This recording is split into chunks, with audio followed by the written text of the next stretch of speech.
Hi, I'm Jessica Hallenbeck with Signature Real Estate Group, and I'm here with my good friend Shelly Panzarella from Prosperity Lending, and we are going to do the market update video. But first, would you please subscribe or like our channel because it helps us share that with more people. Let's dive in.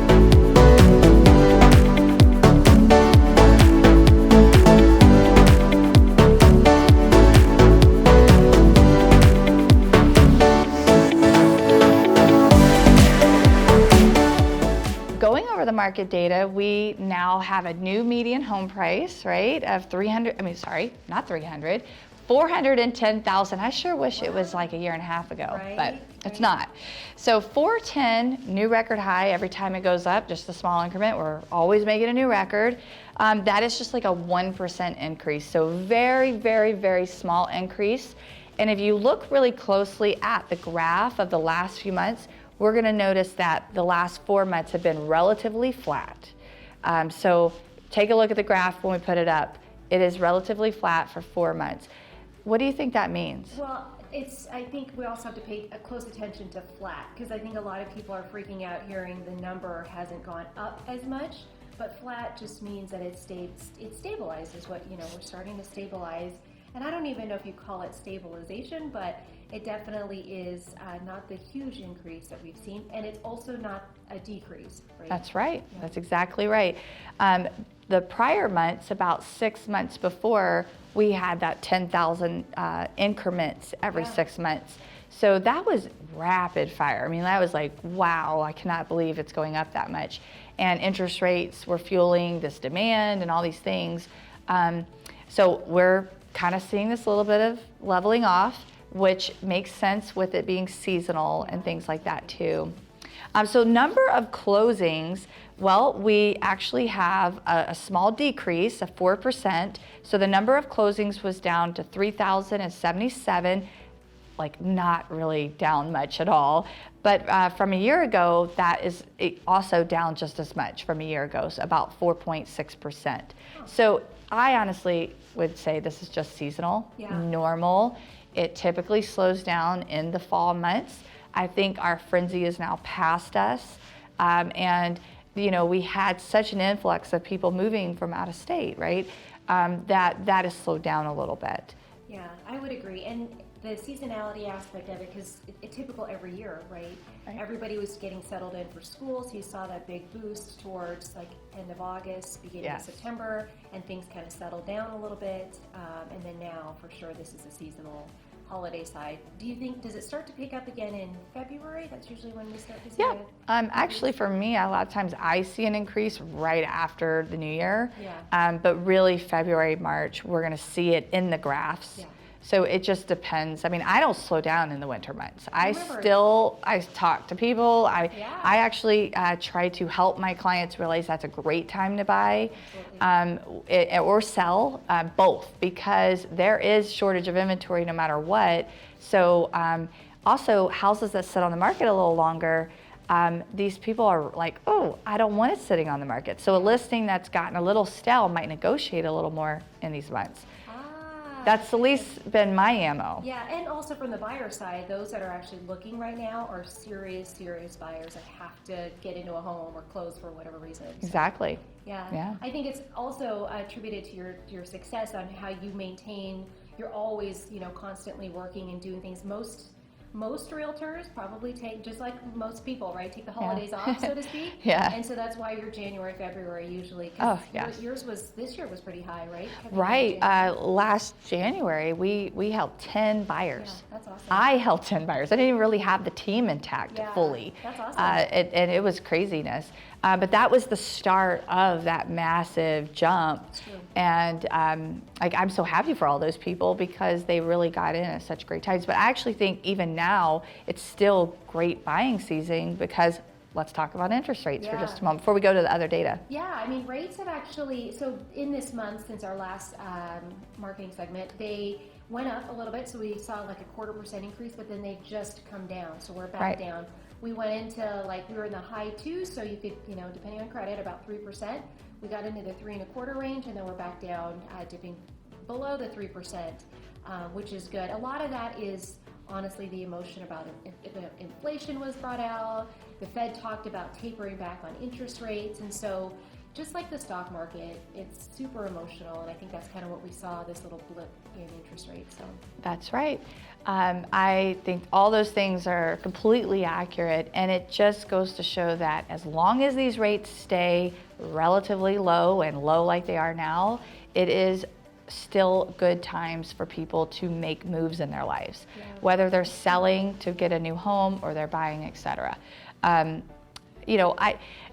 We'll move on from that one.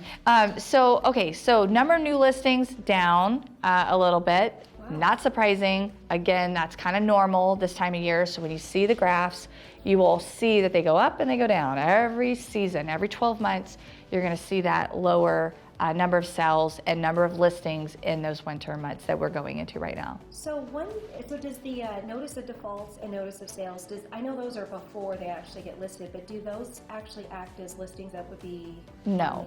Oh, okay. No, but we know that those are kind of gone up a little bit, right? Yeah. So that is actually just us getting back to normal because there were so few of them because of forbearance, but now, like, even prior to COVID, people did foreclose on their properties for various reasons. Yeah. And so we're just seeing what's kind of like a normal level. So there's, no matter what, there's always still opportunities. There's still people in predicaments, but those houses are not actually listed.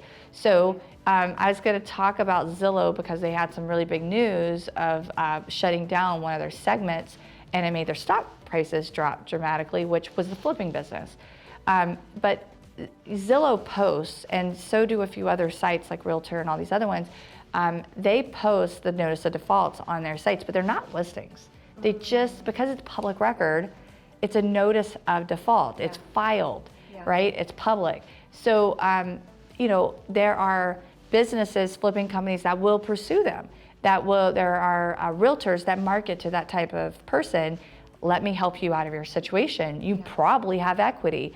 You most likely should sell your property and save your credit, not get yourself into a bad situation, and who knows what you could do. Maybe you could downsize and save yourself, get to a payment that's better, or maybe renting for a temporary time frame of your life makes sense. But if you have, right now most people have equity. So. Yeah, and I think that's a great point because I think a lot of people, if you are facing this, you've gone through a forbearance, because I've had a couple clients who are currently in a forbearance and they're coming out of it, right, because it's ended. Right. They're trying to figure out what to do, and it's definitely important for you to reach out to a professional who can help guide you through that. Right. Because to your point, if you have equity or maybe there's an opportunity to refinance and change things to assist you in getting that payment reduced or finding a way out of it. So.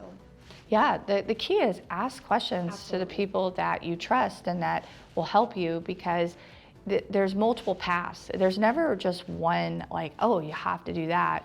And we just want the best thing for whatever's going to make the most sense. Yeah. I've talked people out of selling their houses for various reasons. Yeah. Because at the end of the day, I don't want that. I don't want them to do that if that's not the right solution. It really ultimately is up to the person who's making the decision for their life. But if they're doing it in a hasty way or anything like that, where they might regret their decisions for whatever reason, I want to point out all the things that they could think of, because they're, down the road, the decision can change, of course. But anyways, I just think that it's very important that you explore all your options and you come up with A, B, C, D strategies, and then decide, okay, I'm gonna commit to that. Yeah, I agree on that. Yeah, so, listings being down just a little bit. Let's talk about affordability and actually availability. Let's do availability first. So obviously we had this sharp decrease because of COVID. Everything has been bought up. Investors are still purchasing. Even with Zillow getting out of that field, there's still predominant companies out there that have very successful flipping businesses, unlike that business model that they had. So right now we're just flat. We were very low, and we prep up just like these small amounts, but we're just not there. Like, as far as the we're at 1.1%, 1.1 months of supply. That's just not enough. That's been really. the same. It's the same. Yeah, Yeah. for the last few months. Yeah. I think we dipped below 1 for one of our episodes. Right? We did, I think, yes, we did. I mean, it's a 1% increase from last month. That's Yeah. just not enough of an increase. I mean, we're down 23.5% from the year prior, Wow. which that number is going to come down as we get a few more months, because the last like almost 12 months, it's not nearly as high as it was on these graphs. So I think we'll see the small increases, but I don't think it's going to be much. I actually think it could just stay around 1% for a while.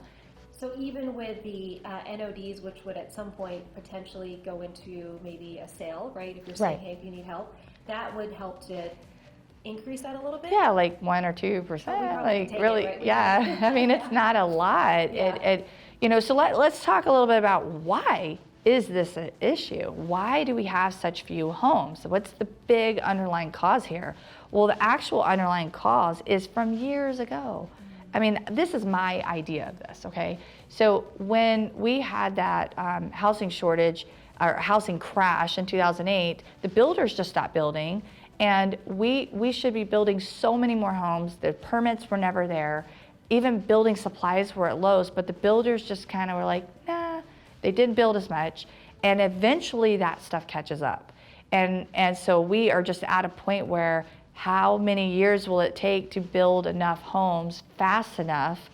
And yet then affordability, so going in availability with affordability, now we're seeing a lot more townhome subdivisions, the higher up houses with no yards.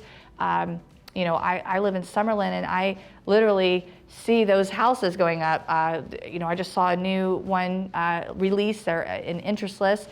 They'll be around 400,000, and they're basically townhomes with no yard. Yeah. Yes, they have a garage, but that's kind of the new. That's what people are going to have to Yeah. purchase. I'm wondering if we'll get into it, because when we went through that same situation, the crisis, they came into a 40-year mortgage, right? And they've done a 40-year mortgage for the forbearance aspect of it. So I'm wondering if that would be the next logical step, is to add that, so that because we can't really slow it down, or we don't want to see a decrease in our pricing from an affordability standpoint, if we increase the term like we did with cars, right? Yes. I mean, used to only be like a 2 to 3 year term on Yeah. a car, and now it's like 70, 7. 72 and Yeah, plus. yeah. And yeah. So I think that could be something that would assist with the affordability side of it. But I do see that there's a lot more opening up for the townhomes and the condominiums also. Yes. I also think that because, okay, we're always talking about affordability, but many people these days can afford much higher price ranges than ever before, because the stock market has been record highs. The dollar, even though it's inflated, you can afford more. Yeah. I know. So, and the equity that they've had in homes, so they roll that over and put it into the next home. So, I mean, I think back in my life, and I was like, I don't want to have a house more than 400,000. Well, that would be, at this point, wouldn't make any sense. Yeah. However, now it changes. And I'm not saying that's because you make more money necessarily. It's just that well, that does matter, of course, but Yeah. it's still one of those things where it's just the market. Yeah. Well, and I think also we kind of learn from the recession or the housing crisis, whatever you call it, and coming into even COVID. I mean, I know for a lot of people, although they were unemployed, it was an opportunity for them to kind of right size their household, their debts, Yes. and things like that, because it put a lot of exposure on what they had going out. And I mean, obviously we were home, so it wasn't like Right. we were going out having all these dinners and things like that. Exactly. But I think it gave, I know it did for our household. We were able to really kind of see you had a little more exposure because we were there physically seeing things. Right. So I think we started talking about just being more strategic and planning in your Yeah. life anyways, having reserves, people not living paycheck to paycheck, and being able to make sure that they're taking responsibility for themselves in case things happen. Even people that have a steady paycheck every single month, and in our lines of work we don't have that, and then we have business expenses and et cetera. no matter what, your job could go away. I mean, even jobs that you wouldn't think would go away, they can. Yeah. I mean, right now, like, there's a need for people to work. Yeah, I saw a headline was like the greatest resignation in the country, right? Is happening now because people are actually quitting and they're doing something different, or they're just, changing careers, or moving, downsizing, cross country, changing it up. Yeah. Yeah, I think the world is endless, the possibilities and things that you could do. Thinking about, so let's actually talk a little more about Zillow for just a second. So Zillow is a staple business in real estate. They have a huge brand recognition, and they announced just, a few days ago or a week ago that they were going to stop buying and they were going to sell off all of their division of the flipping business they were in. So they were the iBuyer. They would buy your house, then they'd do a little renovation and sell it at a profit. But what was happening is they were not making a profit, and they decided to cut that off, right? Yeah. Well, so that I had people ask me, like, what does that mean, right? And I was like, well, I don't know. So I immediately went and looked, and I was like, I think their core business is still very solid. Yeah. They have the brand recognition that they have. They, a lot of people don't understand, but their job is to advertise to realtors, to get realtors to pay them money. Yes, they're a consumer site, and they have this Zestimate, but they were using their Zestimates to future cast what the values would be 6 months from now or even less, and they really just made some poor decisions in their business model. So Zillow just pulled the plug, and when they did that, it caused their stocks to go down. It caused all these news cycles. Is the housing market gonna crash? Because does Zillow know something that we don't know? And even if Zillow put all their houses on the market, which most of them they're gonna sell to these hedge funds or people, right? And they've already announced that they've sold like a few of them to a couple different groups. It's not going to make a dent in the market. It's just not enough homes. It's a good thing. I'm kind of glad that that's happening, but it's not going to make any big difference. What they're going to do is actually pivot their business more into the brokerage aspect, take a percentage of the realtor's commission for giving the lead. That's where they make the big money. And then they will also offer insurance, escrow, and all these other things. So it's called Zillow 360.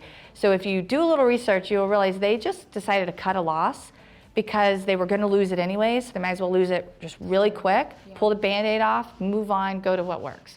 That's my idea of it. Well, I think that I feel bad because, not for them, but just in general, because they have so much exposure, right? Remember when we started the pandemic and they pulled out of contracts and it was like, oh my goodness, Zillow is pulling out of the whatever. They got a bad rap at that time too, right? Because they came out and same thing, they can shake up things just because of the size of who they are and how big they are from a marketing standpoint. Right. They are a marketing company. That's it, yeah. And then when you think about this percentage, I think they said it was like 7,000 homes across the country, 8,000 homes in escrow, 15,000 homes across the country. Like, we can absolutely absorb any of that. And it's really their loss, not really ours, right? So yeah, it's our stockholders. Exactly, yeah. So I immediately was like, I went and looked at the stock and I was like, is this a buy? Buy low. Buy low, buy on the bad news. Right. So I looked at it, and I actually did buy a little bit of it, not much, but I want to watch it because I think it's possible it could go down just a little bit more because they're still, they're going to show no profits for a couple months. And I've listened to some other financial advisors where I get tips and things like that from. And so I think they'll show this they're not going to bounce right back quickly, but I do think they will. Yeah. I think they're buy and hold for a long time, but they are a big company. Yeah, and with every company, right? They went out to make a business decision to do this, and they realized it's not their thing, and they pulled back, right? Yeah. Just like with us, right? We go out Exactly. and try to do different things in our marketing efforts, and we're like, that one didn't work out. I'm going to try something different. That's right. I see we do that so much in our own lives where it's like, oh, I want to try out this diet, right? Oh, that's not working for me. There's nothing wrong with reassessing and saying, like, something's not working, let me reevaluate and do something different. So although they're losing a lot of money, I mean, I look at their charts and I'm like, ooh, man, the people that bought way up here, ooh, that's gotta hurt. but anyways, so I just think that we're in for just a more stable ride in Las Vegas. We have so many things happening here. Our market is actually really great.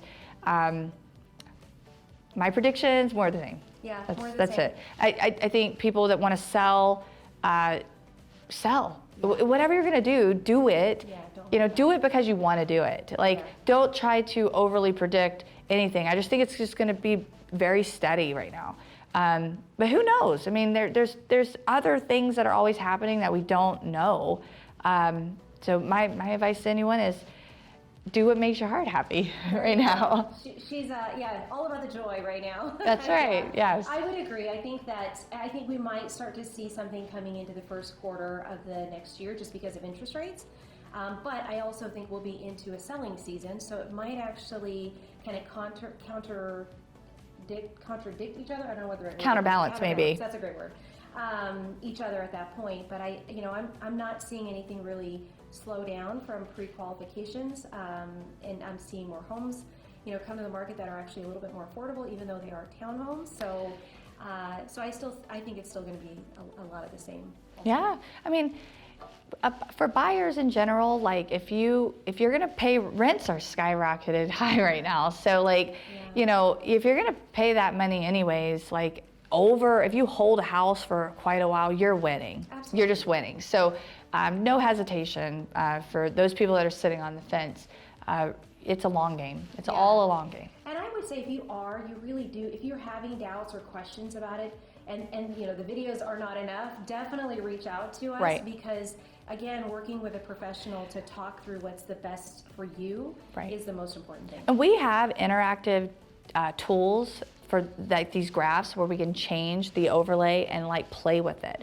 So if you want to know like indications or look at the past or what happened, and then we could future cast off graphs a little bit, but I wouldn't overdo that. I would more of just look at what's happened. So if you ever want some one-on-one attention like that, I am happy to show you what I look at all the time and to stay on top of things so that I can help people. That's great. Yeah, so thank you so much for your time. We absolutely appreciate you tuning in.